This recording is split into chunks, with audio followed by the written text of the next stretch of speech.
The Monk Who Sold His Ferrari. Robin Sharma, full audiobook, Chapter 7, A Most Extraordinary Garden. Most people live, whether physically, intellectually or morally, in a very restricted circle of their potential being. We all have reservoirs of life to draw upon of which we do not dream. William James. In the fable, the garden is a symbol for the mind, said Julian. If you care for your mind, if you nurture it and if you cultivate it just like a fertile, rich garden, it will blossom far beyond your expectations. But if you let the weeds take root, lasting peace of mind and deep inner harmony will always elude you. John, let me ask you a simple question. If I went into your backyard where you have that garden you used to tell me so much about and threw toxic waste over all your prized petunias, you wouldn't be thrilled, would you? Agreed. As a matter of fact, most good gardeners guard their gardens like proud soldiers and make certain that no contamination ever enters. Yet look at the toxic waste that most people put into the fertile garden of their minds every single day, the worries and anxieties, the fretting about the past, the brooding over the future and those self-created fears that wreak havoc within your inner world. In the native language of the sages of Savannah, which has existed for thousands of years, the written character for worry is strikingly similar to the character symbolizing a funeral pyre. Yogi Raman told me that this was no mere coincidence. Worry drains the mind of much of its power and, sooner or later, it injures the soul. To live life to the fullest, you must stand guard at the gate of your garden and let only the very best information enter. You truly cannot afford the luxury of a negative thought, not even one. The most joyful, dynamic and contented people of this world are no different from you or me in terms of their makeup. We are all flesh and bones. We all come from the same universal source. However, the ones who do more than just exist, the ones who fan the flames of their human potential and truly savor the magical dance of life, do different things than those whose lives are ordinary. Foremost amongst the things that they do is adopt a positive paradigm about their world and all that is in it. Julian added, the sages taught me that on an average day, the average person runs about 60,000 thoughts through his mind. What really amazed me though, was that 95% of those thoughts were the same as the ones you thought the day before. Are you serious? I asked, very. This is the tyranny of impoverished thinking. Those people who think the same thoughts every day, most of them negative, have fallen into bad mental habits. Rather than focusing on all the good in their lives and thinking of ways to make things even better, they are captives of their pasts. Some of them worry about failed relationships or financial problems. Others fret over their less than perfect childhoods. Still others brood over more trifling matters, the way a store clerk might have treated them or the comment of a coworker that smacked of ill will. Those who run their minds in this fashion are allowing worry to rob them of their life force. They are blocking the enormous potential of their minds to work magic and deliver into their lives all that they want, emotionally, physically and, yes, even spiritually. These people never realize that mind management is the essence of life management. The way you think stems from habit, pure and simple, Julian continued with conviction. Most people just don't realize the enormous power of their minds. I have learned that even the best conditioned thinkers are using only 1/100% of their mental reserves. In Savannah, the sages dared to explore the untapped potential of their mental capacity on a regular basis, and the results were astounding. Yogi Raman, through regular and disciplined practice, had conditioned his mind so that he was able to slow down his heartbeat at will. He had even trained himself to go for weeks without sleep. While I would never suggest that these should be goals for you to aspire to, I do suggest that you start to see your mind for what it is, nature's greatest gift. Are there some exercises I can do to unlock this mind power? Being able to slow down my heartbeat would definitely make me a hit on the cocktail party circuit, I suggested cheekily. Don't worry about that now, John. I'll give you some practical techniques that you can try later that will show you the power of this ancient technology. For now, what is important is that you understand that mental mastery comes through conditioning, nothing more and nothing less. Most of us have the same raw materials from the moment we take our first breath of air. What separates those people who achieve more than others or those that are happier than others is the way that they use and refine the raw materials. When you dedicate yourself to transforming your Inner world, your life quickly shifts from the ordinary into the realm of the extraordinary. My teacher was growing more excited by the moment. His eyes seemed to twinkle as he spoke of the magic of the mind and the wealth of goodness it would surely bring. You know, John, when all is said and done, there is only one thing that we have absolute dominion over: our kids? I said, smiling good-naturedly. No, my friend, our minds. We might not be able to control the weather or the traffic or the moods of all those around us. But we most certainly can control our attitude towards these events. We all have the power to determine what we will think about in any given moment. This ability is part of what makes us human. You see, one of the fundamental gems of worldly wisdom I have learned in my travels to the East is also one of the most simple. Julian then paused as if to summon up a priceless gift. And what might that be? There is no such thing as objective reality or the real world. There are no absolutes. The face of your greatest enemy might be the face of my finest friend. An event that appears to be a tragedy to one might reveal the seeds of unlimited opportunity to another. What really separates people who are habitually upbeat and optimistic from those who are consistently miserable is how the circumstances of life are interpreted and processed. Julian, how could a tragedy be anything but a tragedy? Here's a quick example. When I was traveling through Calcutta, I met a schoolteacher named Malika Chand. She loved teaching and treated her students as she would her own children, nurturing their potential with great kindness. Her perennial motto was, "Your IQ is more important than your IQ." She was known throughout her community as a person who lived to give, who selflessly served anyone in need. Sadly, her beloved school, which had stood as a silent witness to the delightful progress of generations of children, succumbed to the flames of a fire set by an arsonist one night. All those in the community felt this great loss, but as time passed, their anger gave way to apathy and they resigned themselves to the fact that their children would be without a school. What about Malika? She was different, an eternal optimist if there ever was one. Unlike everyone around her, she perceived opportunity in what had happened.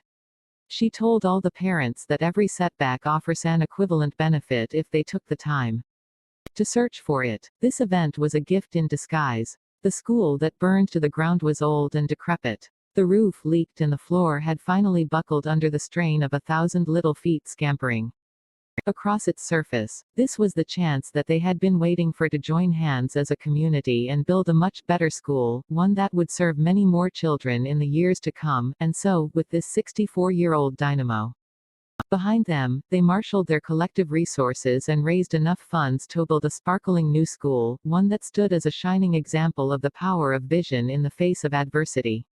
So it's like that old adage about seeing the cup as half full rather than half empty. That's a fair way to look at it. No matter what happens to you in your life, you alone have the capacity to choose your response to it. When you form the habit of searching for the positive in every circumstance, your life will move into its highest dimensions. Thesis: one of the greatest of all the natural laws, and it all starts with using your mind more effectively? Exactly, John. All success in life, whether material or spiritual, starts with that 12-pound mass sitting between your shoulders. Or more specifically, with the thoughts that you put into your mind every second of every minute of every day. Your outer world reflects the state of your inner world. By controlling the thoughts that you think and the way you respond to the events of your life, you begin to control your destiny. This makes so much sense, Julian. I guess my life has become so busy that I have never taken the time to think about these things. When I was in law school, my best friend Alex used to love reading inspirational books. He said that they kept him motivated and energized in the face of our crushing workload. I remember him telling me that one of them said that the Chinese character for crisis is comprised of two sub-characters, one that spells danger and another that spells opportunity. I guess that even the ancient Chinese knew that there is a bright side to the darkest circumstance, if you have the courage to look for it. Yogi Raman put it this way: there are no mistakes in life, only lessons. There is no such thing as a negative experience, only opportunities to grow, learn and advance along the road of self-mastery. From struggle comes strength. Even pain can be a wonderful teacher. Quote, pain? I protested, absolutely. To transcend pain, you must first experience it. Orto put it another way: how can you really know the joy of being on the summit of the mountain unless you have first visited the lowest valley? Get my point? To savor the good one must know the bad, yes. But I suggest that you stop judging events as either positive or negative. Rather, simply experience them, celebrate them, and learn from them. Every event offers you lessons. These little lessons fuel your inner and outer growth. Without them, you would be stuck on a plateau. Just think about it in your own life. Most people have grown the most from their most challenging experiences. And if you meet with an outcome you did not expect and feel a little disappointed, remember that the laws of nature always ensure that when one door closes another opens. Julian started to raise his arms in excitement, much as a Southern minister might while preaching to his congregation. Once you consistently apply this principle to your daily life and start to condition your mind to translate every event into a positive, empowering one, you will banish worry forever. You will stop being a prisoner of your past. Instead, you will become the architect of your future. Okay, I understand the concept. Every experience, even the worst, offers me a lesson. Therefore, I should open my mind to the learning in every event. In this way, I will grow stronger and happier. What else might a humble, middle-class lawyer do to improve things? First of all, begin to live out of the glory of your imagination, not your memory. Run that one by me again. All I'm saying is that to liberate the potential of your mind, body and soul, you must first expand your imagination. You see, things are always created twice, first in the workshop of the mind.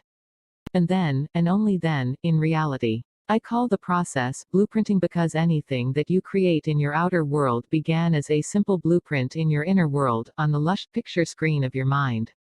When you learn to take control of your thoughts and vividly imagine all that you desire from this worldly existence in a state of total expectancy, dormant forces will awaken inside you. You will begin to unlock the true potential of your mind to create the kind of magical life that I believe you deserve. From tonight onwards, forget about the past.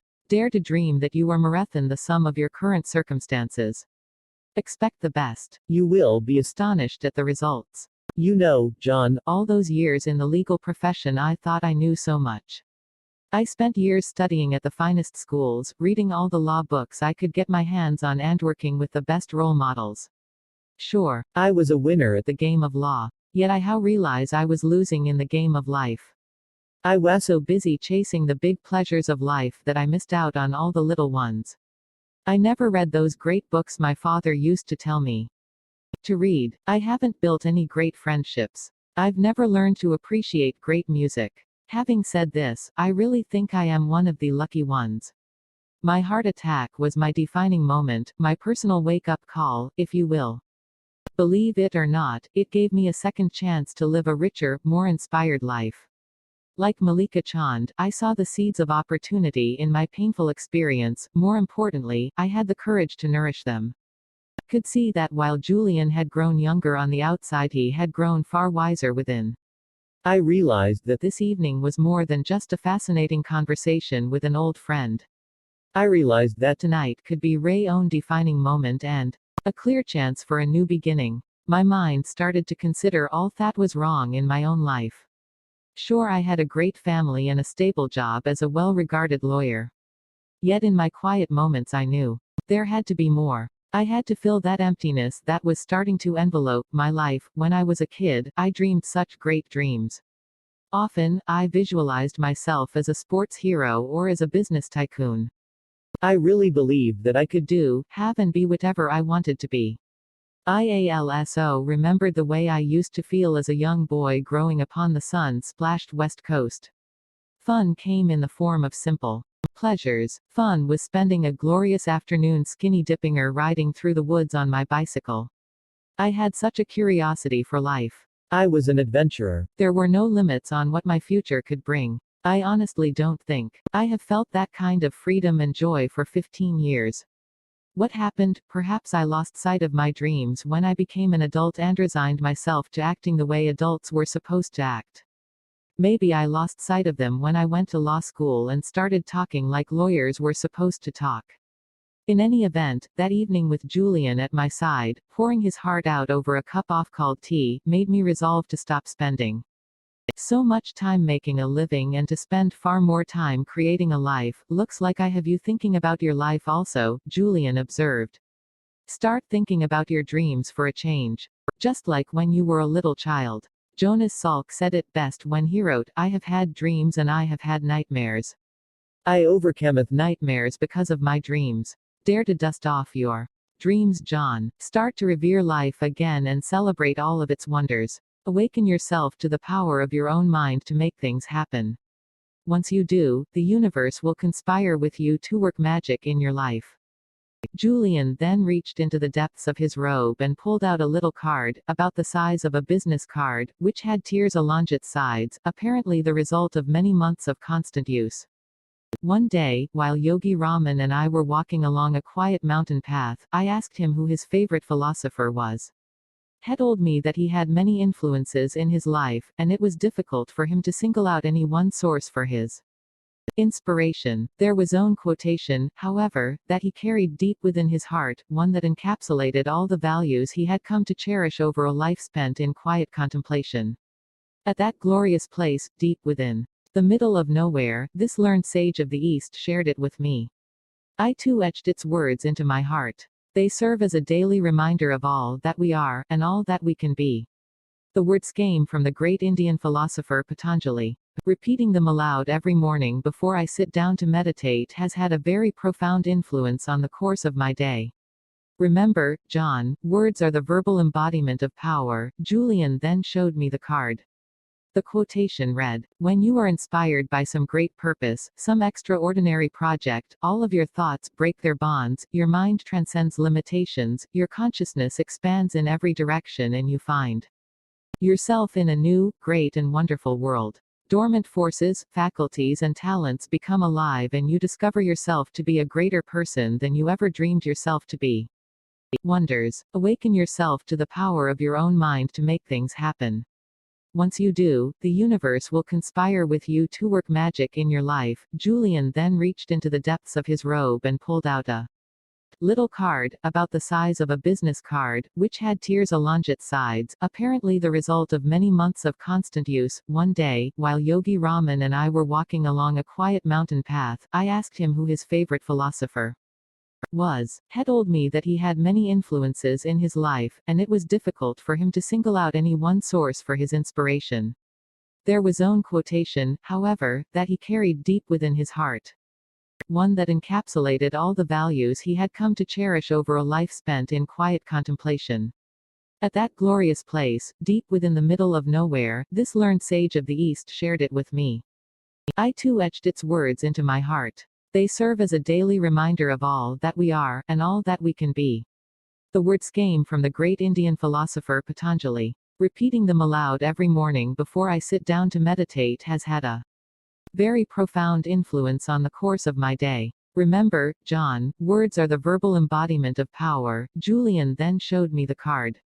The quotation read, "When you are inspired by some great purpose, some extraordinary project, all of your thoughts break their bonds, your mind transcends limitations, your consciousness expands in every direction and you find yourself in a new, great and wonderful world. Dormant forces, faculties and talents become alive and you discover yourself to be a greater person than you ever dreamed yourself to be."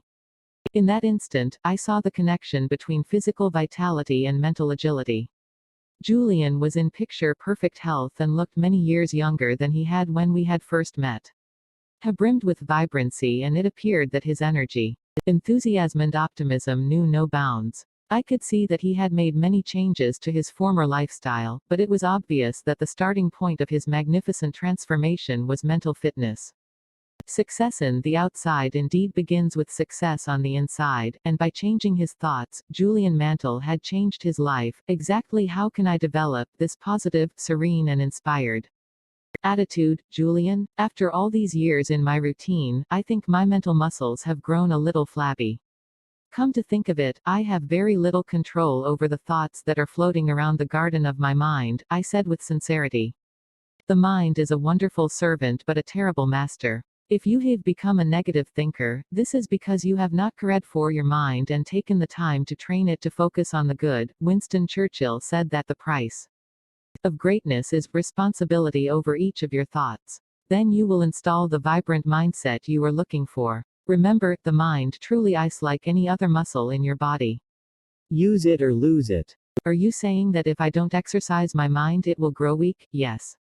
Look at it this way. If you want to strengthen the muscles of your arm to achieve more, you must train them. If you want to toughen up your leg muscles, you must first exert them. Similarly, your mind will do wonderful things for you if only you will let it.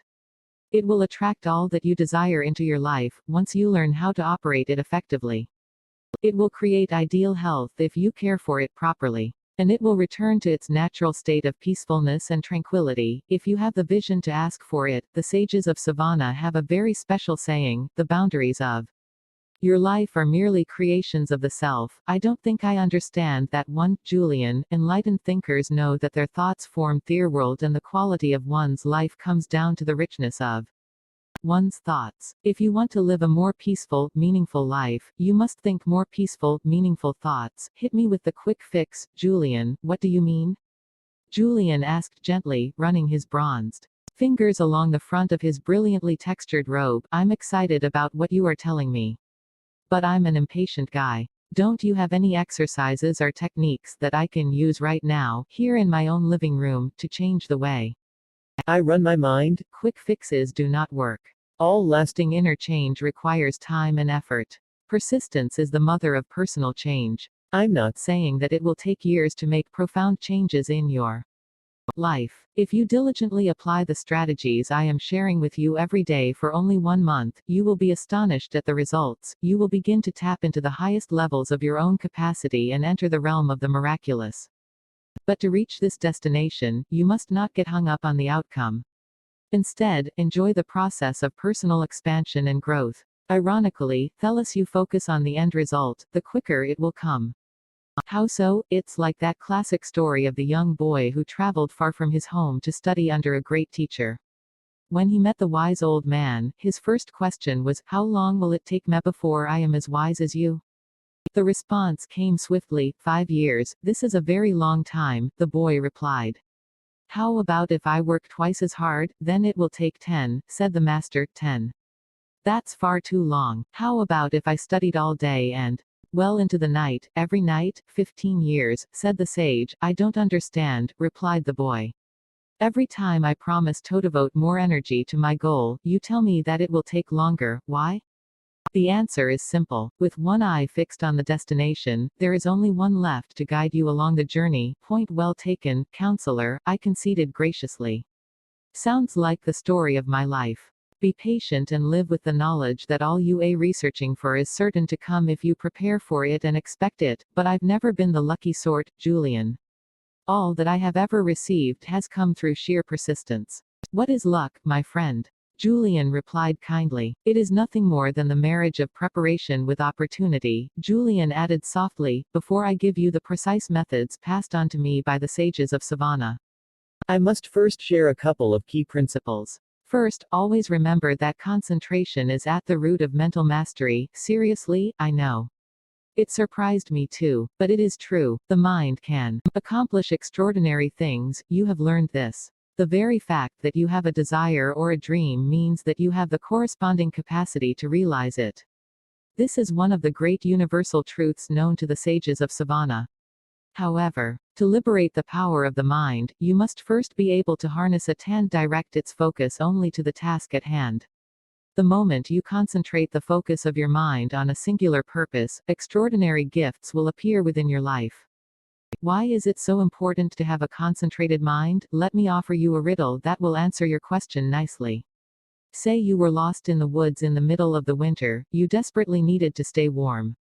All you have in your knapsack is a letter your best friend had sent to you, a tin of tuna and a small magnifying glass that you carry to compensate for your fading eyesight. Luckily, you managed to find some dry, kindling wood, but unfortunately you have no matches. How would you light the fire? Good grief. Julian had stumped me. I had no idea what the answer was. I give up. Kindling wood, but unfortunately you have no matches. How would you light the fire? Good grief. Julian had stumped me. I had no idea what the answer was. I give up. Oh, I just threw that in to distract you from the obvious solution, Julian replied with a smile. But the essence of the example is this: putting the letter over the dry wood would produce no result. Yet the second you use the magnifying glass to concentrate the scattered rays of the sun onto the letter, it will ignite. This analogy holds true for the mind. When you concentrate its tremendous power on definite, meaningful objectives, you will quickly ignite the flames of your personal potential and produce startling results. Like what? I asked. Only you can answer this question. What is it that you are researching for? Do you want to be a better father and live a more balanced, rewarding life? Do you desire more spiritual fulfillment? Is it adventure and fun that you feel you are lacking? Give it some thought. How about eternal happiness? Go big or stay home, he chuckled, nothing like starting off small. Well, you can have that too. How? The sages of Savannah have known the secret of happiness for over 5,000 years.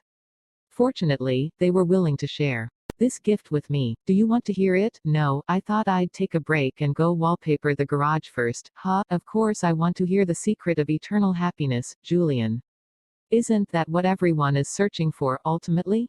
True. Well, here it is. Could I trouble you for another cup of tea? Come on, quit stalling. Alright, the secret of happiness is simple. Find out what you truly love to do and then direct all of your energy towards doing it. If you study the happiest, healthiest, most satisfied people of our world, you will see that each and every one of them has found their passion in life, and then spent their days pursuing it. This calling is almost always one that, in some way, serves others. Once you are concentrating your mind power and energy on a pursuit that you love, abundance flows into your life, and all your desires are fulfilled with ease and grace. So simply figure out what turns you on and then do it. If it is a worthy pursuit, Julian replied, how do you define worthy? As I said, John, your passion must, in some way, improve or serve the lives of others. Viktor Frankl said it more elegantly than he ever could when he wrote, success, like happiness, cannot be pursued. It must ensue, and it only does so as the unintended side effect of one's personal dedication to a cause greater than oneself. Once you find out what your life's work is, your world will come alive. You will wake up every morning with a limitless reservoir of energy and enthusiasm. All your thoughts will be focused on your definite objective. You won't have time to waste time. Valuable mental power will, therefore, not be wasted on trifling thoughts. You will automatically erase the worry habit and become far more effective and productive. Interestingly, you will also have a deep sense of inner harmony, as if you are somehow being guided to realize your mission. It is a wonderful feeling. I love it, Julian offered gleefully. Fascinating. And I like the part about getting up feeling good. To be really honest with you, Julian, most days I wish I could just stay under the covers. It would be so much better than facing the traffic, the angry clients, the aggressive opponents, and the ceaseless flow of negative influences. It all makes me feel so tired. Do you know why most people sleep so much? Why? Because they really don't have anything else to do. Those who rise with the sun all have one thing in common: insanity. Very funny. No, they all have a purpose that fans the flames of their inner potential. They are driven by their priorities, but not in an unhealthy, obsessive way. It is more effortless and gentle than that. And given their enthusiasm and love for what they are redoing in their lives, such people live in the moment. Their attention is fully and completely on the task at hand. Therefore, there are no energy leaks. These people are the most vibrant and vital individuals you will ever have the good fortune to meet. Energy leaks? Sounds a little new agey, Julian. I'll bet you didn't learn that one at Harvard Law School. True. The sages of Savannah pioneered that concept. Though it has been around for centuries, its application is just as relevant today as it was when it was first developed. Too many of us are reconsumed by needless and endless worry. This drains us of our natural vitality and energy. Have you ever seen the inner tube of a bicycle tire? Of course. When it is fully inflated, it can easily take you to your destination. But if there are leaks in it, the tube eventually deflates, and your journey comes to an abrupt end. This is also how the mind works. Worry causes your precious mental energy and potential to leak, just like air leaking out of an inner tube. Soon, you have no energy left. All of your creativity, optimism, and motivation has been drained, leaving you exhausted. I know the feeling. I often spend my days in the chaos of crisis. I have to be everywhere at once and I can't seem to please anyone. On those days, I notice that even though I have done very little physical labor, all my worrying leaves me totally deflated by the end of the day. About the only thing I can do when I get home is pour myself a scotch and cuddle up with the remote control. Exactly. Too much stress does this to you. Once you find your purpose, however, life becomes much easier and far more rewarding. When you figure out what your main aim or destiny really is, you will never have to work another day in your life. Early retirement?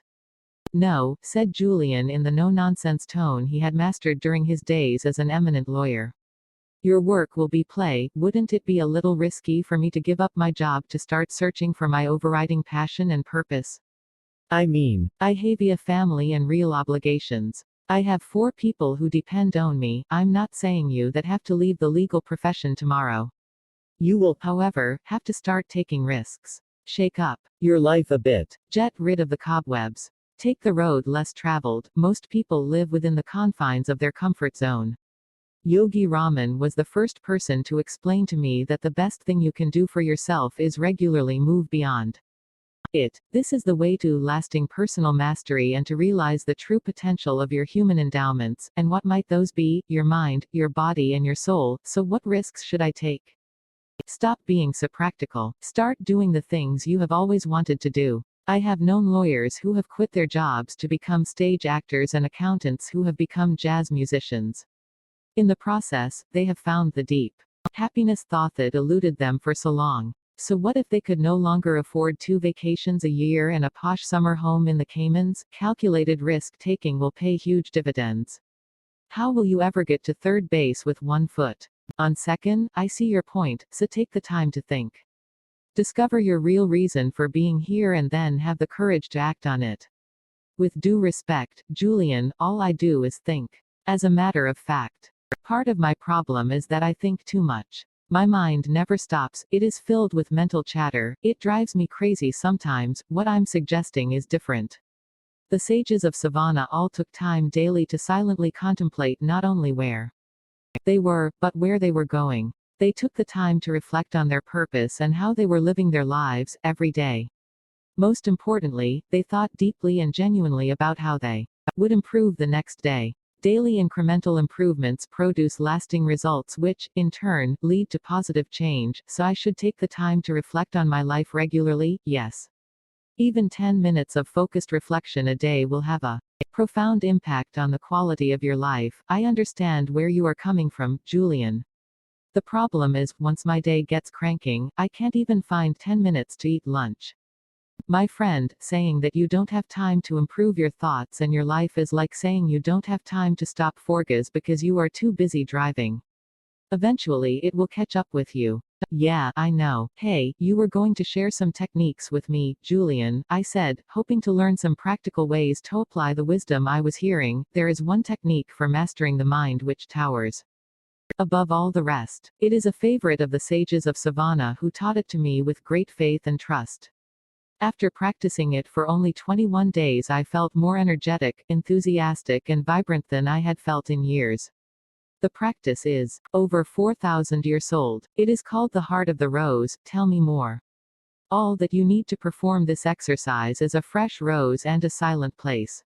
Natural surroundings are best, but a quiet room will also do nicely. Start to stare at the center of the rose, its heart. Yogi Raman told me that a rose is very much like life. You will meet thorns along the way, but if you have faith and believe in your dreams, you will eventually move beyond the thorns into the glory of the flower. Keep staring at the rose. Notice its color, texture, and design. Savor its fragrance and think only about this wonderful object in front of you.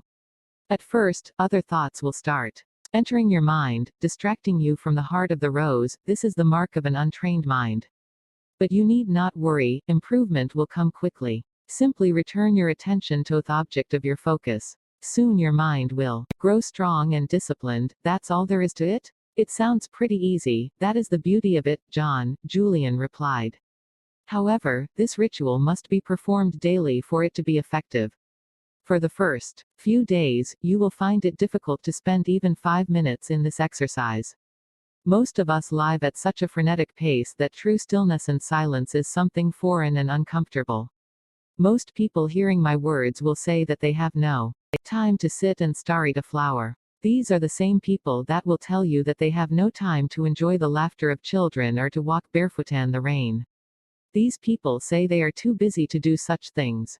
They don't even have time to build friendships, for friendships also take time. You know a lot about such people. I was one of them, said Julian.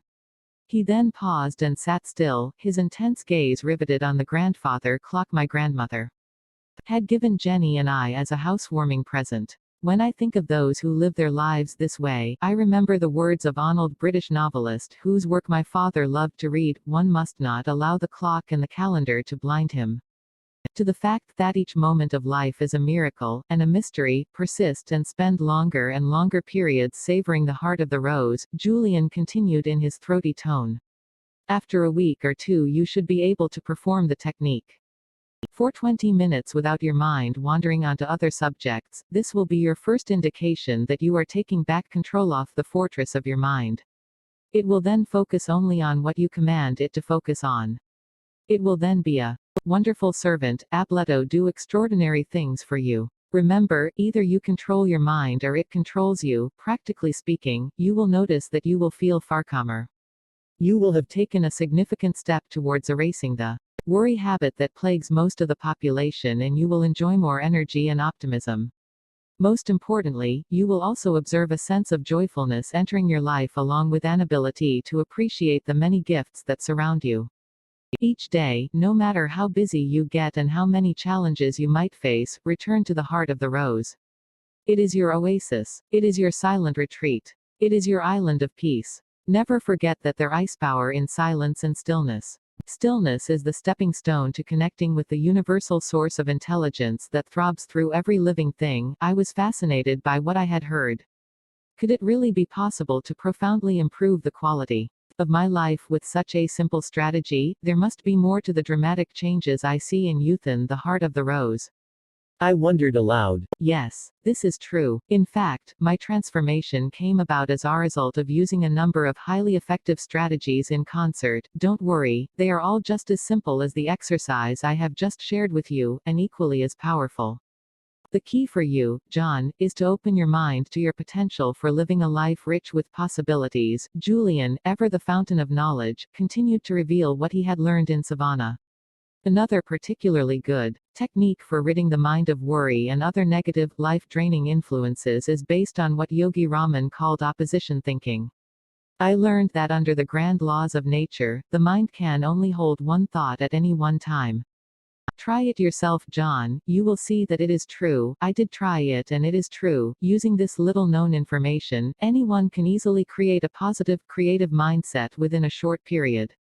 The process is straightforward. When an undesirable thought occupies the focal point of your mind, immediately replace it with an uplifting one.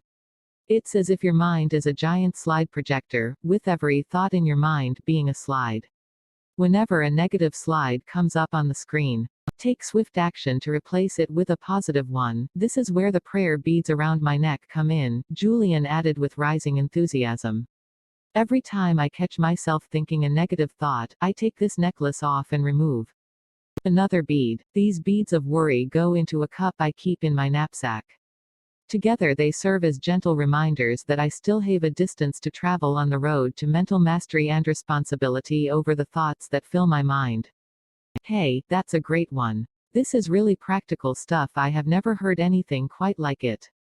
Tell me more about this philosophy of opposition thinking. Here's a real-life example. Let's say you have had a tough day in court. The judge disagreed with your interpretation of the law, the litigator on the other side belonged in a cage, and your client was more than a little annoyed with your performance.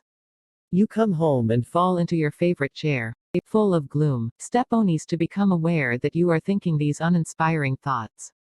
Self-knowledge is the stepping stone to self-mastery. Step 2 is to appreciate once and for all that, just as easily as you allowed those gloomy thoughts to enter, you can replace them with cheerful ones. So think of the opposite of gloom. Concentrate on being cheerful and energetic. Feel that you are happy. Perhaps you might even start to smile. Move your body as you do when you are joyful and full of enthusiasm. Sit up straight, breathe deeply, and train the power of your mind on positive thoughts.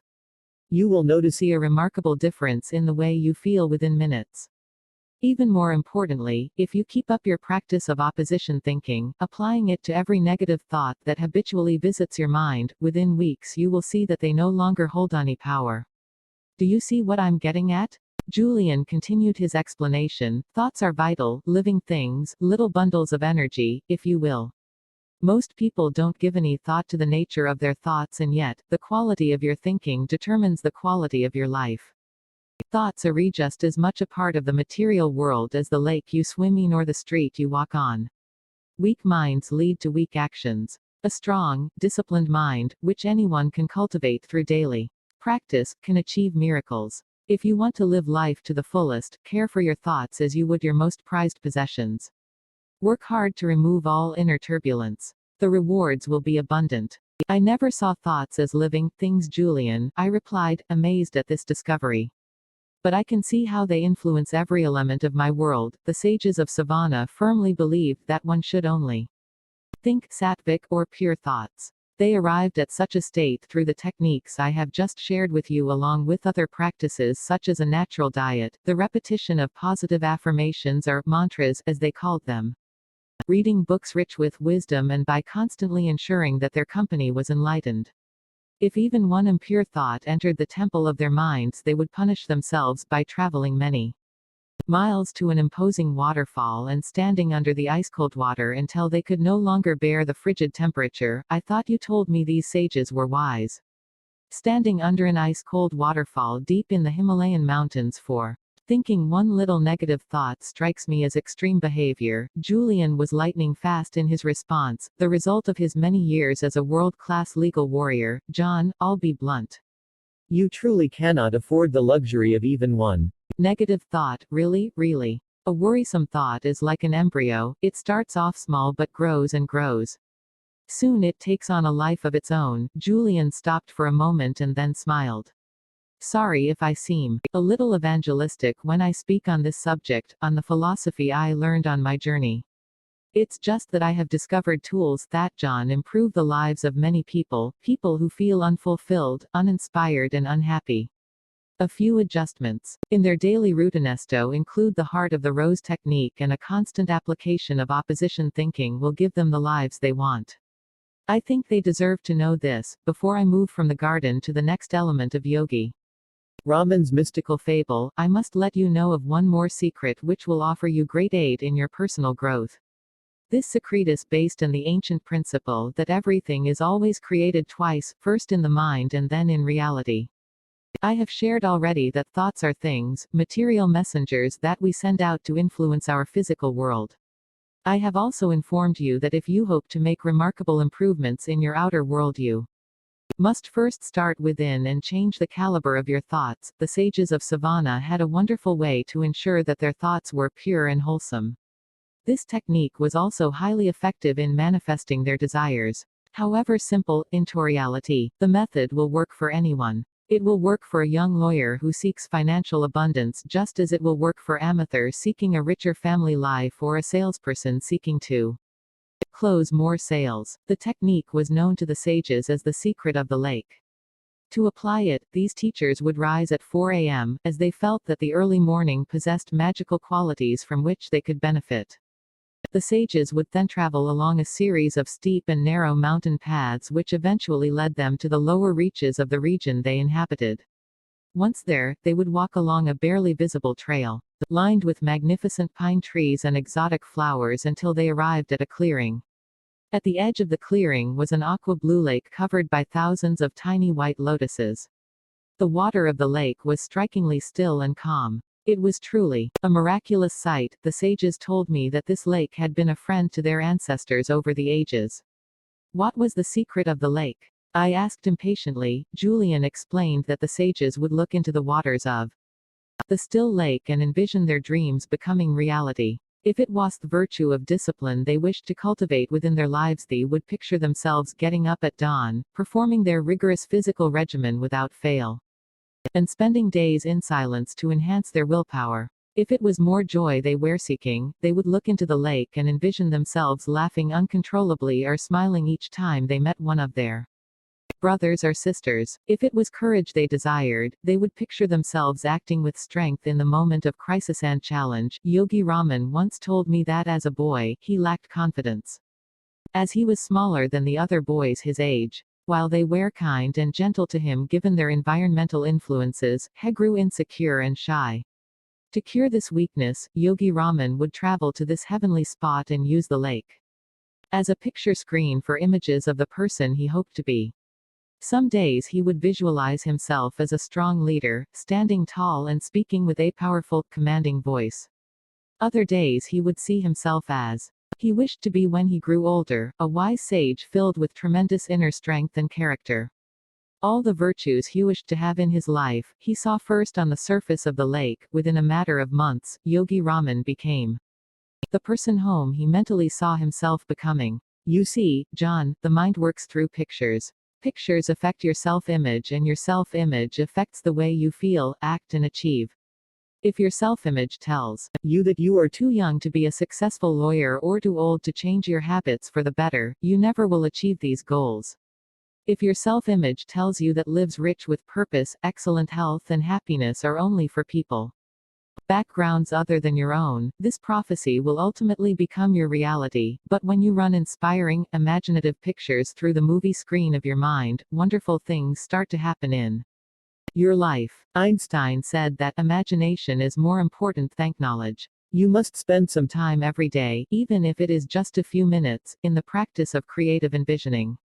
See yourself as you want to be, whether this means serving as a great judge, a great father or a great citizen of your community. Do I have to find a special lake to apply the secret of the lake?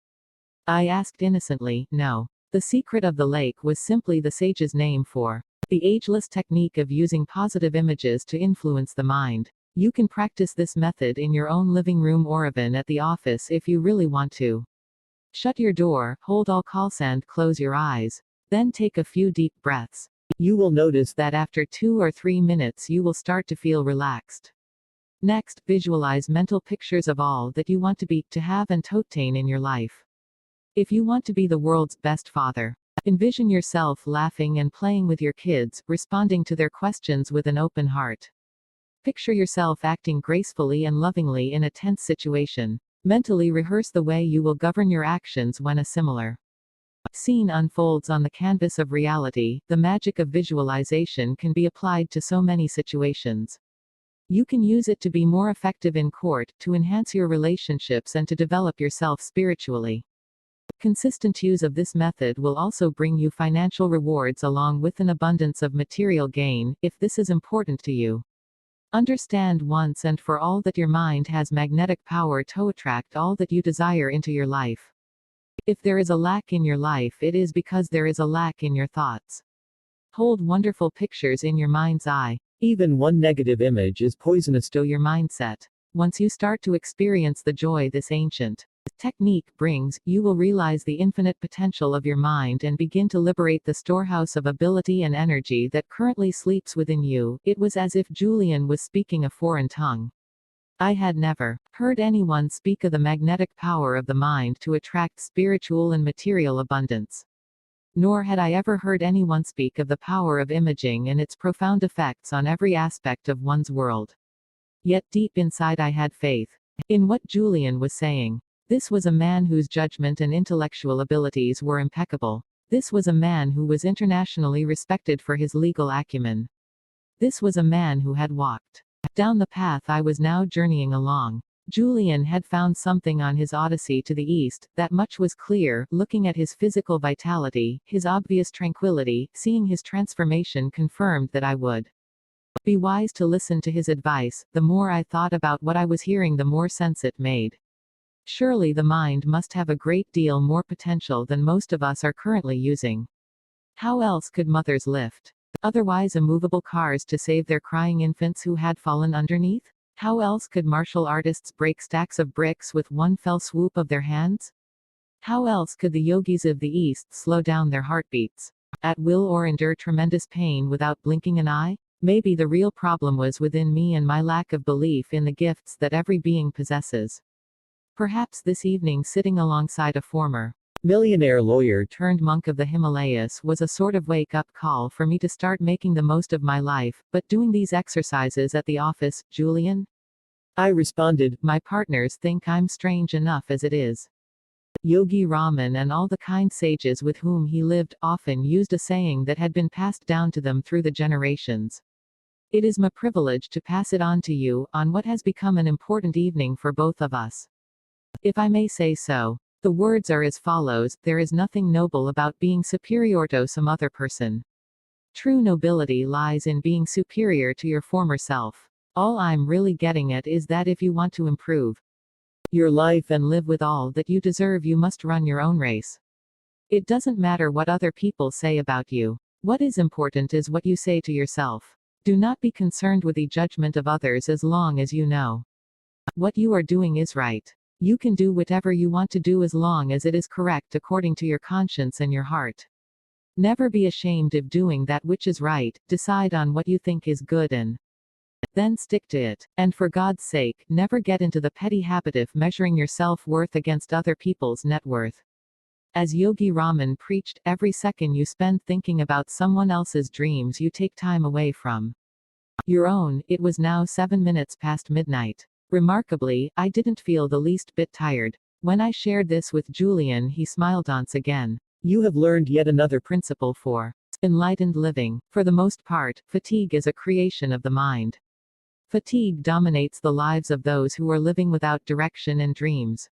Let me give you an example. Have you ever had an afternoon at the office where you were reading your dry case reports and your mind started to wander and you started to feel sleepy? From time to time, I answered, not wishing to reveal the fact that this was my modus operandi. Sure, most of us feel drowsy at work on a regular basis, yet, if a friend calls on the phone to ask you if you want to go out to the ball game that night or asks you for advice on his golf game, I have no doubt that you would spring to life. Every trace of your fatigue would vanish. Is that a fair assessment? That's fair, counselor. Julian knew he was on a roll. So your tiredness was nothing more than a mental creation, a bad habit your mind has cultivated to act as a crutch when you are performing a tedious task. Tonight you are obviously enchanted with my story and keen to learn the wisdom that has been revealed to me. Your interest and mental focus give you energy. This evening, your mind has not been in the past nor has it been in the future. It has been squarely focused on the present, on our conversation. When you consistently direct